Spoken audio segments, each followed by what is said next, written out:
ನಮ್ಮ ಕರ್ನಾಟಕದ ವಿಜಯಪುರ ಜಿಲ್ಲೆ ಮುದ್ದೇಬಿಹಾಳ ತಾಲೂಕಿನ ಸುಕ್ಷೇತ್ರವಾಗಿರತಕ್ಕಂಥ ಡವಳಗಿ ಗ್ರಾಮದಲ್ಲಿ 10ನೇ ಶತಮಾನದಲ್ಲಿ ನಿರ್ಮಾಣವಾಗಿರತಕ್ಕಂಥ ರಾಮಲಿಂಗೇಶ್ವರ ದೇವಸ್ಥಾನ.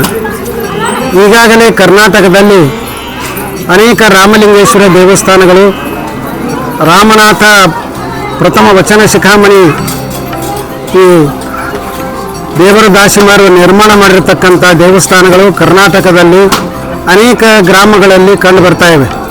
ಅದೇ ರೀತಿಯಾಗಿ 10ನೇ ಶತಮಾನದಲ್ಲಿ ಹೊಯ್ಸಳರ ಚಾಲುಕ್ಯರ ಶೈಲಿಯಲ್ಲಿ ನಿರ್ಮಾಣವಾಗಿರ್ತಕ್ಕಂಥ ಅದ್ಭುತವಾಗಿರ್ತಕ್ಕಂಥ ಅನೇಕ ಚಿತ್ರ ಕಲೆಗಳಿಂದ ಕೂಡಿರತಕ್ಕಂಥ ದೇವಸ್ಥಾನದ ಹೊರಬಾಜು, ದೇವಸ್ಥಾನ ಒಳಬಾಜು, ಗರ್ಭಗುಡಿ, ಬೃಹತ್ವಾಗಿರ್ತಕ್ಕಂಥ ಲಿಂಗು, ಅದರ ಪ್ರಾಂಗಣ ಮತ್ತು ಪಡಸಾಲೆಯಲ್ಲಿ ಅತಿ ಆ ಈಶ್ವರನಿಗೆ ತಕ್ಕ ಹಾಗೆ ನಂದಿನೂ ಕೂಡ ಸ್ಥಾಪನೆ ಮಾಡಿರ್ತಕ್ಕಂಥ ದೇವಸ್ಥಾನವಿದ್ದು ನಮ್ಮ ಗ್ರಾಮಸ್ಥರ ನಿರ್ಲಕ್ಷ್ಯದಿಂದ ಅದು ಅವಸಾನ ಸ್ಥಿತಿಯಲ್ಲಿತ್ತು.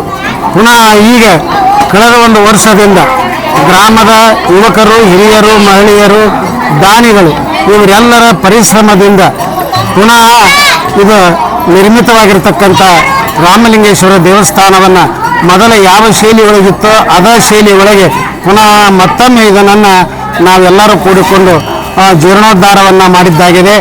ಈ ಜೀರ್ಣೋದ್ಧಾರವಾಗಿರ್ತಕ್ಕಂಥ ರಾಮಲಿಂಗೇಶ್ವರ ದೇವಸ್ಥಾನ ರಾಮನವಮಿ ಇವತ್ತಿನ ದಿವಸ ಈ ದೇವಸ್ಥಾನದ ಪೂರ್ಣ ಕಾರ್ಯವನ್ನು, ಗೋಪುರವನ್ನು ನಿರ್ಮಾಣ ಮಾಡಿದ್ದೀವಿ, ಅದಕ್ಕೆ ಕಳಸಾರವನ್ನು ಮಾಡಿದ್ದೀವಿ.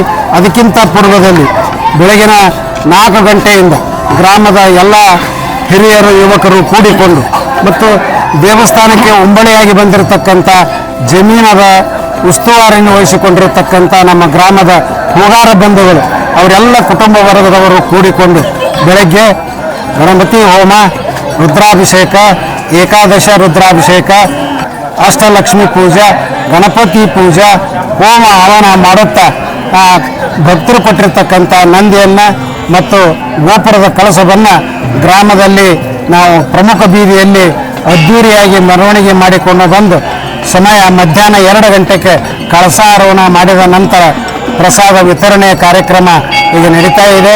ಮೊದಲಿನ ಒಂದು ಆಗಿನ ಕಾಲದಲ್ಲಿ ಏನು ಪ್ರಾರಂಭ ದೇವಸ್ಥಾನ ಆಗಿತ್ತು ಅದೇ ರೀತಿಯಾಗಿರ್ತಕ್ಕಂಥ ಪುನಃ ಮತ್ತೊಮ್ಮೆ ಜೀರ್ಣೋದ್ಧಾರ ಆಗಿ ಗ್ರಾಮದ ಜನರೆಲ್ಲರಿಗೂ ಸಂತೋಷವಾಗಿದೆ. ಈ ಸಮಾಚಾರವನ್ನು, ಈ ಸುದ್ದಿಯನ್ನು, ಈ ದೇವಸ್ಥಾನವನ್ನು ನೋಡುವುದಕ್ಕಾಗಿ ಗ್ರಾಮದ ಸಮಸ್ತ ಭಕ್ತಾದಿಗಳು ಎಲ್ಲರೂ ಬಂದು ಈ ದೇವಸ್ಥಾನ ಪುನಃ ಜೀರ್ಣೋದ್ಧಾರವನ್ನು ನೋಡಿ ಸಂತಸ ಕಂಡು ಕಾಯಿ ಕರ್ಪೂರ ಮಂಗಳ ಆರತಿಯನ್ನು ಮಾಡಿದ್ದಾರೆ.